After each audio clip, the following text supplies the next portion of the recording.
খনার কথা বিলাসীতে তোমাদের স্বাগত। পাঠ করছি বিমল করের বালিকা বধূর তৃতীয় পর্ব।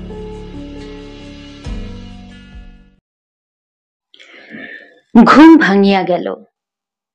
নিদ্রার আবেশে প্রথমটায় বুঝিতে পারি নাই, পর মুহূর্তে বুঝিলাম নতুন শয্যায় নববধূর পাশে আমি শুইয়া আছি। রোমাঞ্চকর আনন্দ ও সাবালকত্বের মর্যাদা অনুভব করিয়া চোখ মেলিলাম। ভোর হইয়াছে বটে, তবে এখনো সকালের ফর্সাটুকু তেমন পরিষ্কার নয়। বাহিরে একটি দুটি করিয়া কাক জাগিয়া উঠিয়া ডাক দিতে শুরু করিয়াছে। প্রত্যুষের শীতল বাতাসে শিহরণ উঠিতেছিল। মাথা ঘুরাইয়া রজনীকে খুঁজিতে গিয়া দেখি বালিশটা ফাঁকা। রজনী কি উঠিয়া গেল? মাথা সামান্য উঁচু করিতেই চোখে পড়িল। ঘুমের ঘোরে আমার বালিকা বধূটি ঘড়ির কাঁটার মতন ঘুরিয়া গিয়াছে। মস্ত পালঙ্ক, তাহার কোনো অসুবিধা হয় নাই। ঘুরিতে ঘুরিতে সে মাথাটাকে আমার পায়ের দিকে কোনাকুনি করিয়া তাহার চরণ যুগল আমার বুকের কাছে আনিয়া হাঁটু ভাঙিয়া দুমড়াইয়া নিশ্চিন্তে নিদ্রা যাইতেছে। সম্ভবত ভোর রাতে শীত শীত করায় গায়ের আঁচলটাকে চাদর করিয়া মাথা মুখ মুড়ি দিয়াছে। রজনীর আলতা পরা পা দুখানি যে কত ছোট এবং পায়ের পাতা কত পাতলা তাহা দেখিতেছিলাম।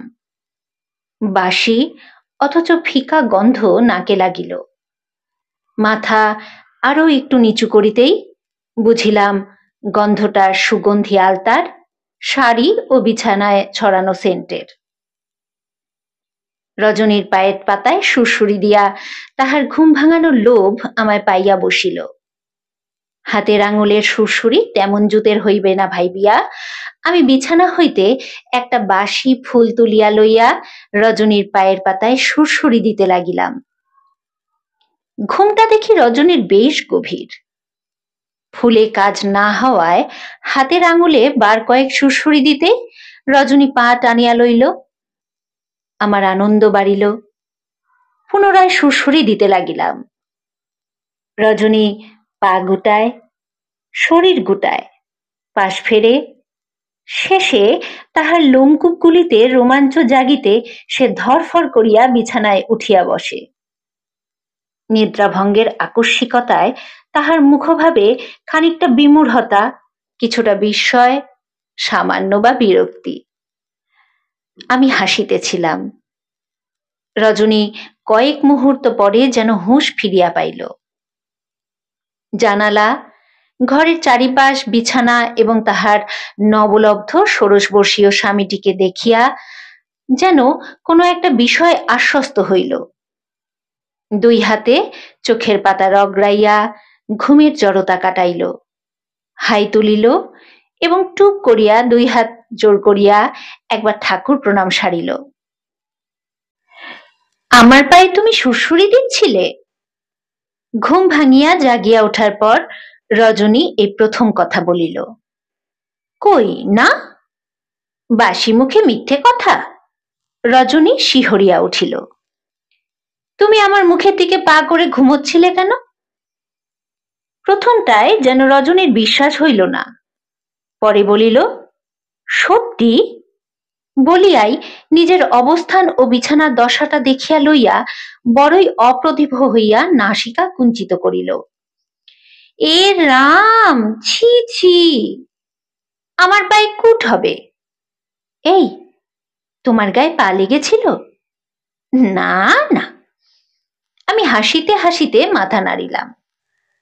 আমার বালিকা বধূটি ঘুমের ঘোরে যে তাহার চরণ দুইটি আমার অঙ্গে ছোঁয়ায় নাই এমন কথা আমি বলিতে পারি না। তথাপি উদারতাবশে অস্বীকার করিলাম। রজনী বলিল, আমার শোয়া বড় খারাপ। মা, পিসিমা, দিদি সবাই বকে। কত করে বলে দিয়েছিল, ভদ্দর হয়ে শুবি, সোজা হয়ে ঘুমবি, বরের গায়ে পা দিস না। বলিতে বলিতে নিজ অপরাধের জন্য ক্ষুব্ধ ও গম্ভীর হইল। তোমার পা দুটো বিছানা থেকে নামাও, পেন নাম করে রাখি। হ্যাঁ, পেন নাম? না, আমার পাপ হবে। তুমি আমার পায়ে হাত দিয়েছিলে কেন? রজনী পালঙ্ক হইতে নামিয়া পড়িল। তাহার পাপের বোঝাটা যেন প্রতি পলে ভারী হইয়া উঠিতেছিল। মিথ্যা বলিব না, ব্যাপারটা মজা যতই লাগুক না কেন, নিজের পদগৌরবে একটা মর্যাদা বোধ করিতেছিলাম। বাহিরের অস্পষ্ট ভাবটা অতি দ্রুত মুছিয়া সকাল জাগিতেছিল। ঘরের মধ্যে ফর্সা ক্রমশই চারপাশে ছড়াইয়া পড়িতেছিল। অনেকগুলি কাক জাগিয়া উঠিয়া গাছে গাছে যাওয়া আসা করিয়া ডাকাডাকি করিতেছে। দূরের রেল লাইন দিয়া ভোরের মেল গাড়িটা নিস্তব্ধ শান্ত মাঠ ঘাটকে বাঁশিতে ডাক দিয়া ও গায়ে নাড়া দিয়া চলিয়া গেল। রজনীর বিলম্ব সহিতেছিল না। সে আমার পা দুটি প্রায় টানিয়া লইয়া একটা প্রণাম সারিয়া ফেলিল। বলিল, এই একটা কথা বলবো, দিব্যি করো। কিসের দিব্যি? তুমি কাউকে এ কথা বলবে না। কি কথা? আহা, কিছুই বুঝছে না। রজনী মুখটি ভার করিয়া বলিল, তোমার মাথার দিকে আমার পা হয়ে গিয়েছিল, কাউকে কখনো বলবে না। বলতে নেই। বললে কি হবে? তুমি বলবে? না, বলবো না। কি হবে বললে জিজ্ঞেস করছি। রজনী আমার পানে বিস্মিত হইয়া চাহিয়া থাকিল, যেন বুঝিতে পারিতেছিল না আমার জ্ঞান বুদ্ধির এতটা অভাব কেমন করিয়া হইল। বলিল, লোকে শুনলে আমাকে অসভ্য ভাববে, আমার মা বাবা গুরুজনকে নিন্দে করবে, বলবে মেয়েকে সহবত শেখায়নি। শ্বশুর বাড়িতে নিন্দে হলে খুব খারাপ হয়। পিত্রালয় হইতে রজনী যে অনেক শিক্ষা লইয়া আসিয়াছে তাহা বুঝিতে আমার কষ্ট হওয়ার কথা নয়। চন্দ্রার বিবাহের কথাবার্তা পাকা হইতেই মা তাহাকে পদে পদে শিক্ষা দিতেন দেখিয়াছি। একদিন চন্দ্রা আমায় আড়ালে বলিয়াছিল, এটা না ওটা না, অমুক করিস না। বাবারে বাবা, কিছুই করব না তো বিয়েই বা করবো কেন? শ্বশুর বাড়ি না পাঠশালা রে দাদা, বলতো? কথাটা এখন মনে পড়ায় হাসি আসিল। রজনীকে অভয় দিবার একটা কর্তব্যবোধ যেন আমায় জাগিয়া উঠিল। বলিলাম, তোমায় কেউ নিন্দে করবে না। বলেছে রে তোমায়? দেখছি তো, মা তোমায় খুব আদর করছে। বাবাও, বাবা আমায় বলেছেন তোমার সঙ্গে শুক্রবার রানীগঞ্জে যাব, এখন আর আসবো না। সংবাদটিতে আনন্দিত হওয়ার মতন কিছু ছিল না, বরং স্ফুটিত সকালটিতে কেমন করিয়া না জানি একটা কাঁটা বিধিয়া মনটা খচখচ করিতে লাগিল। আমার মুখটিও কিছুটা ম্লান হইল। বলিলাম, তুমি একলা যেও, আমি যাব না। ইস রে, যাবে না? যেতে হয় তা জানো? ধুলো পা করতে জোরে যায়। জোর বিজোর জানি না, জানিয়াও না জানার ঝোঁকে মাথা নাড়িলাম। তুমি তোমার বাবা মা পিসিমার কাছে যাবে তো যাবে, থাকবে তো থাকবে, আমার কি? আমার কি? আনন্দটাই হচ্ছে। তুমি তুমি তুমি এক নম্বরের সেলফিশ জায়েন্ট। কি? Selfish giant? শব্দটা মুখ হইতে বাহির হইয়া গিয়াছিল। সেকেন্ড ক্লাসে ওঠার পর সেলফিশ জায়েন্ট গল্পটা আমাদের পড়ানো হইয়াছিল। গল্পটায় আমরা এতই অভিভূত ও মুগ্ধ ছিলাম যে নিজেদের মধ্যে সেলফিশ জায়েন্ট কথাটা প্রকৃষ্ট স্বার্থপরতার দৃষ্টান্ত বুঝাইতে ব্যবহার করিতাম। কথাটা আমাদের মধ্যে খুবই প্রচলিত ছিল। রজনী যে কথাটা বুঝিবে না অত খেয়াল করি নাই। যদিও রজনী বাড়িতে থাকিয়া বাংলা ইংরাজি আঁক পড়াশোনা করে, তথাপি এই বিশেষ শব্দটি তাহার জ্ঞান বুদ্ধির অগম্য হওয়াই স্বাভাবিক। রজনী সামান্য অপেক্ষা করিয়া বলিল, বলো না, কি বললে? বলিব কি বলিব না করিয়া শেষে বলিয়া ফেলিলাম, তুমি 1 নম্বরের স্বার্থপর। স্বার্থপরতার অপবাদে রজনীর রাগ বা দুঃখ দেখিলাম না, নির্বিবাদে অভিযোগটা যেন স্বীকার করিয়া লইল। ঘরের মধ্যটা ততক্ষণে পরিষ্কার ও ফর্সা হইয়াছে, সূর্য ওঠে নাই, উঠিবার উপক্রম হইয়াছে, আলোর ভাব আসিতেছে। রজনী সারা রাত্রির অবিন্যস্ত বেশুবাস গুছাইয়া লইল। গায়ের শাড়িটার পাট বলিয়া কিছু আর রহিল না। আঁচলের প্রান্তটি নেতার মতন, মাথার চুলগুলি এলোমেলো, কপালের কাছে গুচ্ছ গুচ্ছ পাতলা চুল, সিঁদুরের লালটা অনেকখানি ছড়াইয়া গেছে। আমি বলিলাম, রানীগঞ্জে গিয়ে তুমি আমার কথা কাউকে বলবে না। রজনী শাড়ির পায়ের দিকটার প্রান্তটা টানাটানি করিয়া পিঠ সোজা করিয়া দাঁড়াইল, আমার দিকে তাকাইয়া অতি অক্লেশে বলিল, আহা, বলতে যেন আমার লজ্জা করবে না। ঘরের দরজায় টুকটুক শব্দ হইল। রজনী দরজার দিকে তাকাইয়া অনুচ্চ গলায় বলিল, ঠাকুরজি, তুমি শুয়ে থাকো, যেন ঘুমোচ্ছ, আমি যাই। রজনী সকালের আলোয় দরজা খুলিয়া চলিয়া গেল। মাঝের দিন দুইটি যেন 2 ঝলক বাতাস আসিতে আসিতে ফুরাইয়া গেল, ভালো করিয়া স্পর্শ লাভ হইল না। ওই সময়টুকুর মধ্যেই আমার কিশোর চিত্তে রজনীর জন্য বেশ একটা মায়া পড়িয়াছিল। তাহার অবর্তমান যে আমার পক্ষে বিশেষ সুখকর হইবে না, ইহা অনুভব করিয়া বোধ করি কয়েকটি নিঃশ্বাস ফেলিতেও কার্পণ্য করি নাই। কিন্তু রজনী আমার দুঃখে দুঃখী হইল বলিয়া মনে হয় না।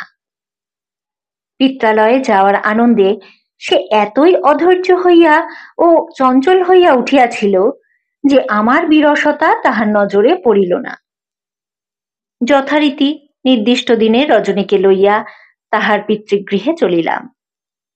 সঙ্গে মনোহর কাকা ছিলেন। পিতা ঠাকুর আমাদের জন্য একটা মোটর গাড়ির ব্যবস্থা করিয়া রাখিয়াছিলেন, কিন্তু যাওয়ার মুহূর্তে তাহার কল বিগড়াইল। সংসারে অনেক কল বেশ পাকাপোক্তভাবে বিগড়ায়, সহজে মেরামত হয় না। আমার দুষ্ট বুদ্ধি বলিতেছিল, এই গাড়ির কলটি যেন আপাতত বিকল হইয়াই থাকে। রজনী 7 সকালে ঘুম হইতে উঠিয়া প্রস্তুত হইতে লাগিয়াছে। তাহার যাত্রার আয়োজন সবই সমাপ্ত, তথাপি উহার ধৈর্য সহিতেছিল না।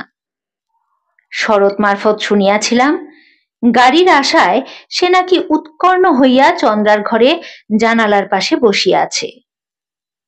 বলিতে আপত্তি নাই, স্বার্থপর ওই বালিকাটির কিঞ্চিৎ শিক্ষা হওয়া উচিত বলিয়াই আমার মনে হইতেছিল। ক্রমশই বেলা বাড়িতেছিল। বিকল মোটর গাড়িটির উপর আর ভরসা না রাখিয়া পিতা ঠাকুর যখন আমাদের ট্রেন যোগে রানীগঞ্জে পাঠানোর বিষয়ে চিন্তা করিতেছিলেন, তখন অচল গাড়িটি ভয়ঙ্কর হুঙ্কার ছাড়িয়া তাহার সচলত্বের মহিমা প্রকাশ করিল। মাথায় কাম্বিসের ছাদ, হাড়গিলে সেপাই মার্কা চেহারা এবং বেতের ফিতা জড়ানো পুরনো আমলের চাকাগুলি দেখিয়া গাড়িটির দাপট বোঝা অসাধ্য ছিল। শরৎ আমার পেটে খোঁচা মারিয়া হতাশার ভঙ্গিতে বলিল, হুত্তট, বলিয়া তাহার দুষ্ট হাসি হাসিল। ব্যাড লাক তোমার। পিতা ঠাকুরের মনে একটা সংশয় দেখা দিল। মোটর গাড়িটার যেরকম প্রকৃতি দেখা যাইতেছে, তাহাতে মাঝপথে তাহার বিগড়াইবার 16 আনা সম্ভাবনা। যদি পথের মধ্যে আবার কল বিকল হয়, তখন উপায় কি হইবে? এক্ষেত্রে বরং রেলগাড়িতে যাওয়াই নিরাপদ। মনোহর কাকা এবং পিতার মধ্যে কি আলোচনা হইল বলিতে পারি না। আমরা মোটর গাড়িতেই আসিয়া চাপিলাম। মাতা ঠাকুরানী আমাদের শুভযাত্রা করাইয়া দিলেন। পিতা ঠাকুর আমাদের আশীর্বাদ করিলেন। গাড়ি চালকটিকে নানা পরামর্শ দিয়া দিলেন। বুঝিলাম, আমরা আপাতত আসানসোল পর্যন্ত এই গাড়িতেই যাইব। সেখান হইতে ট্রেন অথবা ট্যাক্সি ভাড়া করিয়া রানীগঞ্জ। যদি ইতিমধ্যে এই গাড়ি আর কোনো প্রকার অসুবিধার সৃষ্টি না করে, তবে অবস্থা বুঝিয়া শটান রানীগঞ্জে চলিয়া যাইতেও পারি। গাড়ি ছাড়িল। মনোহর কাকা সামনে, আমরা পিছনে। রজনীর আকারটি ক্ষুদ্র হইলে কি হইবে, সে আসিতে যাইতে যতগুলি বাক্স পেঁটরা সংগ্রহ করিয়াছে তাহার পরিমাণ কিছু কম নয়। পিছনের মাল বহনের স্থানটিতে তাহার মস্ত বাক্স এবং একটি বস্তা মাত্র। বাকিটা আমাদের পায়ের তলায় ও আশেপাশে রাখা আছে। রজনীর একটি সুটকেস, আমার সুটকেস, নতুন কাপড় চোপড়ের একটি ক্ষুদ্রাকার গাঁটরি, কয়েকটি হাঁড়ি মিষ্টি। পিতা ঠাকুর কুটুম্বের জন্য বাড়ির বাগানের কিছু আনাজপাতিও দিয়া দিয়াছেন। বস্তাবন্দি হইয়া তাহা পিছনে বাঁধা। গহনার হাত বাক্সটি মনোহর কাকার জিম্মায়। যাওয়ার পথে ফাল্গুনের রৌদ্র বেশ প্রখর হইয়া উঠিল।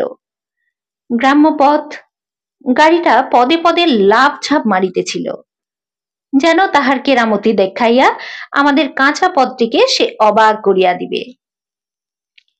তাহার কলে নানা প্রকার আতঙ্কজনক শব্দও হইতে দেখিয়া আমার মন্দ লাগিতেছিল না, কিন্তু রজনী তেমন প্রসন্ন হইতে পারিতেছিল না। আমাদের গ্রাম্য পথটুকুর শোভা রজনী দেখিতেছিল বটে, তবে উপভোগ করিতেছিল বলিয়া মনে হয় না। পলাশঝোপ, শালুক দিঘি, কার্তিকপুরের পুরাতন অব্যবহৃত ২ নম্বর খাদ, ধসা জমি, বনতুলসীর জঙ্গল ইত্যাদি একে একে পার হইয়া গেল। রেল লাইনের সাঁকো ছাড়াইয়া পাথরের রাস্তায় গাড়ি আসিল। এতক্ষণে গাড়িটার চালকও কিছুটা স্বাভাবিক হইয়াছে। রজনীর অবগুণ্ঠন কখন যেন হ্রস্ব হইয়া গিয়াছিল। তাহার মুখমণ্ডলে একটা আশ্বাসের ভাব বুঝি এতক্ষণে জাগিয়া উঠিয়াছে। কয়লাকুঠির একটি হেঁটো বাজার পার হইয়া আমরা রেলের ফটকের কাছে আসিলাম। ফটক বন্ধ, গাড়ি দাঁড়াইয়া রহিল। হঠাৎ দেখি সত্যনারায়ণ সাইকেলে চাপিয়া আসিতেছে। সত্য আমার বন্ধু, আমরা একই ক্লাসে পড়ি। সত্য স্কুলে যাইতেছে, তাহার সাইকেলের পিছনে বইপত্র বাঁধা। মনোহর কাকার জন্য আমরা এতটা পথ নীরবই ছিলাম। তাহার সামনে আমাদের কথা বলা যে শোভা পায় না, তাহা আমরা উভয়ই যেন কোনো অলিখিত আইন অনুসারে বুঝিয়া লইয়াছিলাম। সত্যকে দেখিতে পাইয়া আমার কিঞ্চিত আতঙ্ক হইল। সত্য বড় জ্যাঠা ছেলে, গলার স্বরটা মোটা, হাউমাউ করিয়া কথা বলে। সে আমায় দেখিতে পাইলেই গাড়ির সামনে আসিয়া হাজির হইবে। রজনী ও আমাকে এইভাবে দেখিতে পাইয়া কি যে বলিয়া বসিবে কে জানে। ছেলেটার বোধ শোধ বড় কম। সত্য প্রায় রেল ফটকের কাছে আসিয়া পড়িল। আমার শ্বশুরালয়ে যাওয়ার বাহনটির আকৃতিগত বৈশিষ্ট্য যে অবিলম্বে তাহার দৃষ্টি আকর্ষণ করিবে, তাহা আমার সন্দেহ রহিল না। ওই পরম পক্ক ছেলেটি আমাদের একবার দেখিতে পাইলে যে কি ধরনের রগড় করিবে, কি বা বলিবে, স্কুলে গিয়া বন্ধু মহলে কোন গল্প ছড়াইবে, তাহা ভাবিয়া আমি এতই উদ্বিগ্ন ও ভীত হইলাম যে রজনীর হাত ধরিয়া ইশারায় তাহাকে মাথা লুকাইতে বলিলাম। রজনী কিছু বুঝিল না, অবাক দৃষ্টিতে আমায় দেখিতে লাগিল। আমি যতই তাহাকে ইশারা ইঙ্গিতে বুঝাই আত্মগোপন করো, সে ততই মাথা তোলে ও চারিপাশে তাকায়। মনোহর কাকার জন্য আমার কথা বলার উপায় থাকিল না। রাগ করিয়া রজনীর কানে গায়ে খুনুইয়ের একটি গুঁতো মারিয়া রেল লাইনের দিকে মুখ ফিরাইয়া লইলাম। রজনী উহ বলিয়া মৃদু একটা শব্দ করিল এবং পরক্ষণেই আমাকে পাল্টা ঠেলা মারিল। সত্য আমাকে দেখিতে পাইয়াছে। তাহার মুখমণ্ডলে 10 দিক আলো করা একটা হাসি ফুটিল। সে আগাইয়া আসিল। গাড়ির জানালার কাছে আসিয়া পাঁজিটা হা করিয়া আমাদের কয়েক মুহূর্ত দেখিল। তাহার চক্ষু দুইটি গোলাকার ও বিস্ফারিত, মুখে মজাদার হাসি। কোথায় যাচ্ছিস? সত্য রগড়ে গলায় জিজ্ঞাসা করিল। সে সামান্য তোতলা। রানীগঞ্জ। শ্বশুর বাড়ি? সত্য এমন একটা নিঃশব্দ হাসি হাসিল যেন শ্বশুর বাড়ি জায়গাটা ময়রার দোকানের মস্ত একটা রসগোল্লার পাত্র। আমি মুখচোরা হাসি হাসিয়া অন্য প্রসঙ্গ তুলিবার চেষ্টা করিলাম। স্কুলে চললি? হ্যাঁ, যাচ্ছি। তো তো তোর আর কি মজাসে আছিস? মনোহর কাকার সামনে গাধাটা আর কি বলিয়া বসে সেই ভয়ে আমি তত্রস্থ হইয়া তাড়াতাড়ি বলিলাম, পশুপতি স্যার কি অঙ্ক করাচ্ছেন রে? Profit and loss. কথাটা বলিতে সত্যকে একটু বেশি মাত্রায় কষ্ট করিতে হইল, কিন্তু ওই কষ্টটুকুর জন্য তাহার চোখ মুখের ভাব অতটা রক্তাক্ত হওয়ার কথা নয়। বোধ করি অপরিচিত একটি কিশোরীর কাছে তাহার তোতলামির জন্য সে বিশেষ লজ্জা পাইয়াছে। উহার লজ্জাকে আমি যেন দেখি নাই। বলিলাম, আমার অনেক কামাই হয়ে গেছে রে, ফিরে এসে স্কুলে যাব। যাস বলিয়া সত্য কি যেন ভাবিল, তাহার পর বলিল, তুই তুই একেবারে কার্তিক হয়ে গেছিস, কার্তিক ঠাকুর। মনোহর কাকা ঘাড় ফিরাইয়া সত্যকে দেখিলেন। আমি বিপদ গণিতেছিলাম। ইশারায় তাহাকে মনোহর কাকাকে দেখাইলাম। সত্য এক পলক মনোহর কাকাকে দেখিয়া লইয়া অনুচ্চ স্বরে বলিল, এ স্লাই ফস্ক মেট এ হেন, যা শ্বশুর বাড়ির আদর খেয়ায় চলি। সত্য তাহার ফাজিল চোখে আমায় এবং রজনীকে দেখাইয়া লইয়া সাইকেলের ঘন্টা মারল। রেল ফটক খুলিতেছিল। আমাদের গাড়িটিতে স্টার্ট দিবার আয়োজন চলিল। সত্য সাইকেলে চাপিয়াছে। মনোহর কাকা অবশ্য আমায় কিছু শুধাইলেন না। গাড়ি চলিতে শুরু করিলে রজনী মুখে আঁচল চাপা দিয়া হাসি হাসিতেছিল। তাহার হাসির কারণটা বোধগম্য হইতেছিল না। সপ্রশ্ন চোখে তাকাইয়াও কোনো প্রত্যুত্তর লাভ করিলাম না। অথচ তাহার হাসির কারণটা না জানায় কেমন অস্বস্তি হইতেছিল। চোখে চোখে প্রশ্ন করিলাম। শব্দ না করিয়া মুখ নাড়িয়া শুধাইলাম, হাসছ কেন? মনোহর কাকাকে আর চোখে লক্ষ্য করিয়া রজনী তাহার অবগুণ্ঠনের একটু আড়াল দিল। তাহার পর ঠোঁট নাড়িয়া কি বলিল, তাহার বক্তব্য বুঝিতে পারিলাম না। আমি বারবার ঠোঁট নাড়াইয়া শুধাই, কি? রজনীও ঠোঁট নাড়ে। শেষে সে আমার হাতটা তাহার কোলের উপর টানিয়া লইয়া তালুর উপর তাহার পাতলা আঙুল বুলাইয়া কি যেন লিখিতে লাগিল। বার কয়েক লেখার পর বুঝিলাম আমার কার্তিক ঠাকুর নামটি তাহার বিশেষ পছন্দ হইয়াছে। মনোহর কাকার পিছনে থাকিয়াও আমরা অতঃপর একে অন্যের হস্তের উপর আঙুলের লেখা লিখিয়া এবং ঠোঁট মুখ নাড়িয়া নিঃশব্দ বাক্যালাপ করিতে করিতে পথ চলিলাম।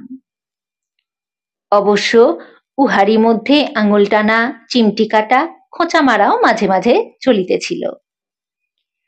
দেখিতে দেখিতে জিটি রোড ধরিয়া গাড়িটা আগাইয়া চলিল। রৌদ্র প্রখর হইয়া উঠিতেছে। বাতাস কিছুটা উষ্ণ। মাঠে ঘাটে কেমন একটা রিক্ততা ছড়ানো। কোথাও কিছু পাখি জুটিয়া শস্য শূন্য মাঠে খাদ্যকণা খুঁটিতেছিল। রজনী বুঝি অবেলার ঘুমে সামান্য ঢলিয়া পড়িতেছিল। তাহাকে ঠেলা মারিয়া জাগিয়া দিলাম। আসানসোল শহরে আসিয়া গেল। মনোহর কাকা বাজারে গাড়ি দাঁড় করাইলেন। চা, পান, তামাকের নেশা তাহার তীব্র হইয়া উঠিয়াছে। গহনার বাক্সটি আমাদের জিম্মায় দিয়া তিনি চা তৃষ্ণা মিটাইতে গেলেন। ড্রাইভার বাবুও চায়ের দোকানের দিকে হাঁটা দিলেন। রজনী মাথার ঘোমটা খসাইয়া অধৈর্য স্বরে বলিল, তেষ্টা পেয়েছে, জল খাবো। সামনেই পানের দোকান, বলিলাম, লেমনেড খাবে? টক মিষ্টি জল, বড্ড ঝাঁঝ। লেমনেডে আবার ঝাঁঝ কোথায়, সে সোডায় থাকে। পয়সা আছে তোমার? আছে, তাহলে খাবো। রজনীকে গাড়িতে রাখিয়া নামিয়া আসিলাম। সে গহনার বাক্স কোলে লইয়া বসিয়া থাকিল। একাকী তাহাকে হয়তো ঈষৎ উদ্বিগ্ন দেখাইতেছিল। লেমনেড খাইতে গিয়া রজনী গা গলা খানিকটা ভিজাইল, চোখ মুখের বিদঘুটে ভঙ্গি করিয়া বার কয়েক ঢেকুর তুলিল। শেষে বলিল, মুখটা কেমন কেমন করছে, বিচ্ছিরি। পান খাবে? রজনী সঙ্গে সঙ্গে মাথা হেলাইয়া তাহার সাগ্রহ সম্মতি জানাইল। পরক্ষণেই বিরস মুখে করিয়া বলিল, উনি রয়েছেন যে? উনি অর্থে মনোহর কাকা। মনোহর কাকা তখনও ফেরেন নাই, ড্রাইভার বাবুও নয়। কাজেই এ সময় একটা পান রজনী মুখে পুড়িয়া লইলে কে বা তাহা জানিতে পারিবে? আর মনোহর কাকার পিছনে থাকিয়া ঘোমটার আড়ালে রজনী তাম্বুল চর্বণ করিলে নিশ্চয়ই তাহা কাকার দৃষ্টিগোচর হইবে না। রজনীকে এই সহজ সত্যটা বুঝাইয়া দিলাম। রজনী খুশি হইল, বলিল, ছুট্টে নিয়ে এসো, তুমি খেও না, শ্বশুর বাড়ি যাচ্ছ। তাহার উপদেশ দিবার ভঙ্গটি গুরুজনের মতনই, হাসিয়া ফেলিলাম। আমাকে যাইতে দেখিয়া রজনীর কি যেন মনে পড়িল, বলিল, পানের মধ্যে সেই আনতে পারবে, ঠান্ডা ঠান্ডা কন কন করে? বলিতে বলিতে জিভের ঠান্ডা লাগার ইস ইস একটা শব্দ করিল। পিপারমেন্ট? হ্যাঁ। রজনী মাথা নাড়িল। পানের দোকান হইতে রজনীর জন্য 2 খিলি পান লইলাম। একটিতে পিপারমেন্ট, অপরটিতে সামান্য জর্দা। উহাকে জর্দা খাওয়াইবার দুষ্টু মতলব আমার কেন হইল জানি না। হয়তো রজনীকে একটু জব্দ করার ইচ্ছা আমার ছিল। গাড়িতে ফিরিয়া আসিয়া রজনীর হাতে পিপারমেন্ট দেওয়া পানটি দিয়া বলিলাম, এটা এখন খাও, আর একটা আছে, রানীগঞ্জে পৌঁছে খেও। রজনী পিপারমেন্ট যুক্ত পান মুখে দিয়া মহানন্দে চিবাইতে লাগিল। জর্দা দেওয়া পানটি শেষ পর্যন্ত আর তাহাকে খাইতে হয় নাই। পাছে একটা কেলেঙ্কারি হয়, এই ভয়ে আমি পানটির রহস্য ফাঁস করিয়া দিই। শ্বশুরালয়ে আমাদের অভ্যর্থনাটা বেশ জাঁক করিয়া হইল। শঙ্খ ও উলুধ্বনি, সামান্য কয়েকটি পারিবারিক আচার, ইহা তেমন ধর্তব্যের মধ্যে নয়। কিন্তু রজনীদের বাড়ির গুরু ও লঘুজনেরা যেভাবে আমার আদর আপ্যায়নে লাগিয়া গেল, তাহাতে নিজের একটা মর্যাদা আবিষ্কার করিয়া আমি বিশেষ গৌরব অনুভব করিতেছিলাম। হাঁটিতে চলিতে বসিতে 5 দিক হইতে যেন 5 জনে ছুটিয়া আসে। রজনী অপেক্ষা আমার আদরটা যে বেশি হইতেছিল, তাহাতে আমি আরো খুশি হইয়া উঠিতেছিলাম। আমাদের গৃহে গত কয়েকটা দিন রজনীর বড়ই আদর দেখিয়াছি। পিতা ঠাকুর, মাতা ঠাকুরানী, চন্দ্রা সকলেই নিজেদের ঘরের ছেলেকে ভুলিয়া গিয়া অন্যের গৃহের কন্যাকে লইয়া মত্ত ছিলেন। এই এক দেশদর্শিতার প্রতিবিধান আপাতত রজনীদের গৃহে দেখিতে পাইতেছি। রজনীদের আত্মীয় স্বজনেরা বিবাহের পর প্রায় সকলেই চলিয়া গিয়াছিলেন। থাকার মধ্যে ছিলেন নলিনী দিদি, ছোট পিসি, মামিমা প্রভৃতি কয়েকজন। নলিনী দিদির স্বামী প্রভাত দাদাও ছিলেন। বিবাহের সময় প্রভাত দাদাকে বাহিরের কাজকর্মে এত ব্যস্ত থাকিতে হইয়াছিল যে আমার সহিত তাহার পরিচয়টা তেমন হয় নাই। তিনি আমাদের বাড়ির নিমন্ত্রণেও যাইতে পারেন নাই, সর্দি জ্বরে কাবু হইয়া পড়িয়াছিলেন। তাহার সহিত আমার পরিচয় হইল। প্রভাত দাদা মজাদার মানুষ। বর্ধমান মেডিকেল স্কুলের শেষ পরীক্ষাটা ডিঙাইতে 7 না 8 বার সময় লাগিয়াছে। সদ্য তিনি সেই পরীক্ষা পাশ করিয়া মেডিকেল স্কুলেই বহাল আছেন। নাদুস নুদুস চেহারা, গায়ের রং অতিরিক্ত ফর্সা, মাথায় কিঞ্চিত খাটো। অনুমান করি তাহার বয়স ২৭-২৮ হইয়াছে। প্রভাত দাদাদের ঘরবাড়ি বর্ধমানে, সচ্ছল পরিবার, কয়েকটি কারবারও আছে। অতএব প্রভাত দাদার মেডিকেল পড়া নিতান্ত যেন গুরুজনের আদেশ রক্ষা। প্রভাত দাদাই আমার তত্ত্বাবধানের ভারটা বেশি করিয়া লইয়াছিলেন এবং অনর্গল তাহার নানা প্রকার গল্প বলিয়া আমায় অভিভূত করিতেছিলেন। স্নান খাওয়া দাওয়ার পর আমরা আমাদের ঘরে ফিরিয়া আসিলাম। দোতলার এই ঘরটি আমার জন্য নির্দিষ্ট। আকারে তেমন কিছু বড় নয়, কিন্তু চারপাশ খোলামেলা, খড়খড়ি দেওয়া জানালা দরজা, বাহিরের সরু লম্বা বারান্দার গায়ে একজোড়া নারিকেল গাছ ঝুঁকিয়া পড়িয়াছে। ঘরটিতে আসবাবপত্রের অভাব ছিল না। পালঙ্ক, কাঁচ দেওয়া আলমারি, আয়না, টেবিল চেয়ার, ঠাকুর দেবতার ছবি, ফটো, সূচিকার্য। একটি সূচিকার্য প্রথমাবধি আমার দৃষ্টি আকর্ষণ করিতেছিল।